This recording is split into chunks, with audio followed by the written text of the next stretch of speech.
Perkenankan pada siang ini saya akan mempresentasikan hasil riset tentang perkawinan anak dalam kondisi kemiskinan di dua daerah di Jawa Timur yang juga secara signifikan kondisi kemiskinannya tinggi, dan perkawinan anak atau early marriage-nya juga tinggi, yaitu Kabupaten Bondowoso dan Kabupaten Probolinggo. Dua daerah ini dihuni oleh sebagian besar etnik Madura. Baik, saya awali dengan mengambil judul Poverty Development, pembangunan dalam kemiskinan.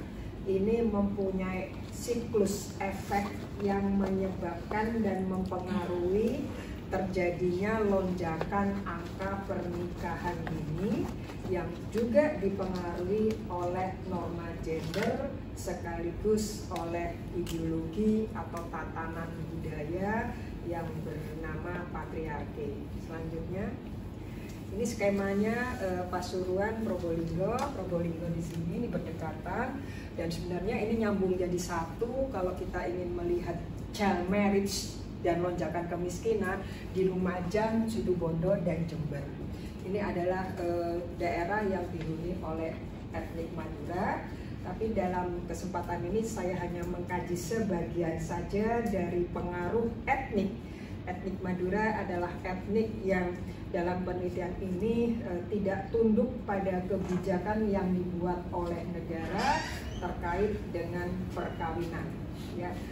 Pemerintah Indonesia ketika awal-awal tahun 90-an membuat undang-undang perkawinan, ya, Undang-Undang Nomor 1 Tahun 74.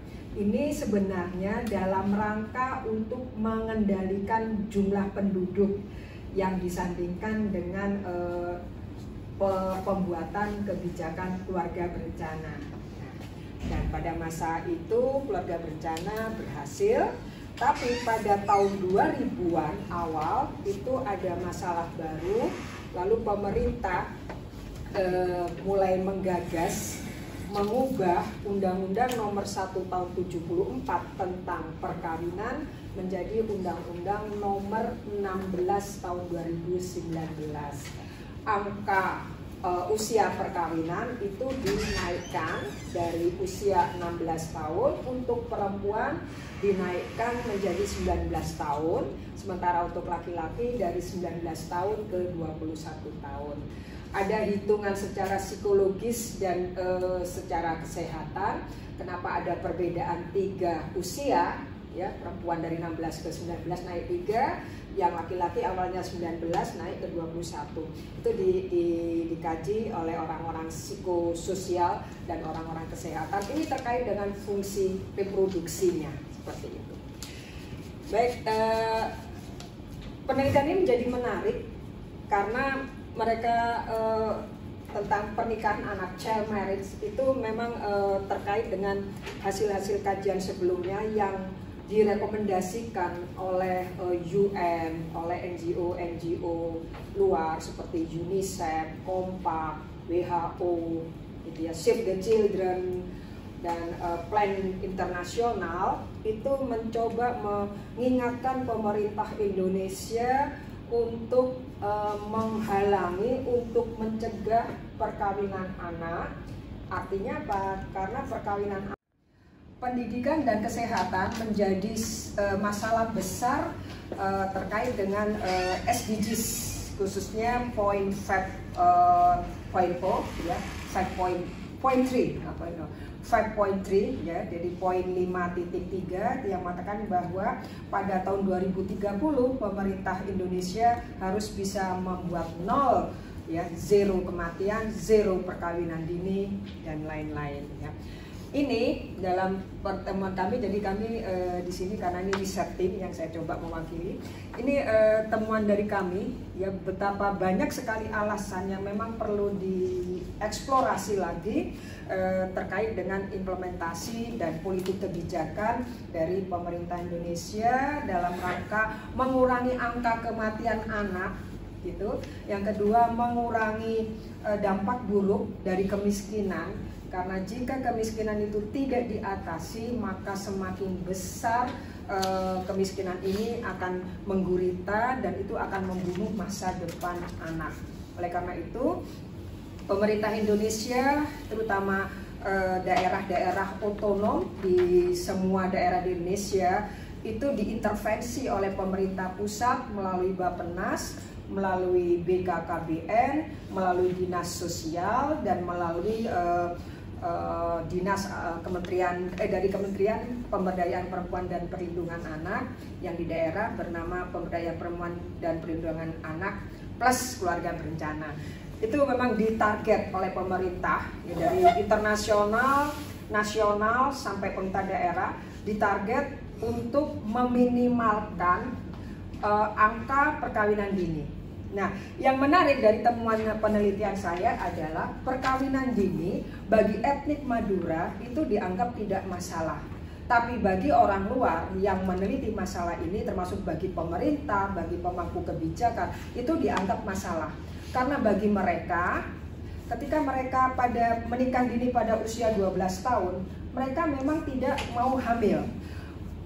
Mereka tahu resikonya sebenarnya. Oleh karena itu, anak-anak yang menikah dini itu di Jawa Timur rata-rata, terutama hasil riset kami di 2 daerah, Probolinggo dan Bondowoso, mereka ikut keluarga berencana. Jadi mereka memang tidak hamil pada usia 12, 13, 14, 15, 16, tidak hamil. Mereka hamil setelah usia 17, 18. Karena mereka di sini ikut KB. KB-nya itu KB suntik, bukan KB pil atau KB menggunakan iya, tidak menggunakan itu.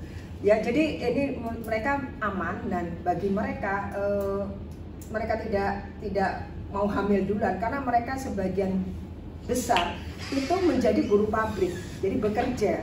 Artinya mereka sadar kalau posisinya miskin dan nggak mau punya anak, tuh sadar gitu loh. Tapi yang saya ini tentang bagaimana etnis minoritas itu bisa menjadi mayoritas di dalam suatu lingkungan yang memang dia adalah kelompok mayoritas. Jadi judul saya adalah Minority Becomes Majority, Multicultural Experiences Between Chinese and Indigenous Students in an Indonesian Catholic School. Di Indonesia, segregasi etnis itu sebetulnya masih cukup kuat. Jadi persoalan sentimen etnis itu masih terus ada di Indonesia, dan itu terjadi juga di lembaga pendidikan. Jadi di sini di sekolah-sekolah Katolik itu yang menjadi mayoritas adalah etnis Cina, sedangkan yang menjadi minoritas adalah pribumi.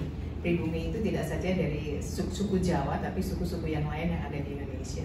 Sebaliknya untuk sekolah-sekolah, saya ingin melihat apakah etnis Cina yang ada di sekolah khusus, dalam hal ini sekolah-sekolah beragama Kristen atau Katolik yang memang kebanyakan beretnis Cina, itu memperlakukan siswa pribumi dengan cara yang tidak adil atau tidak menyenangkan.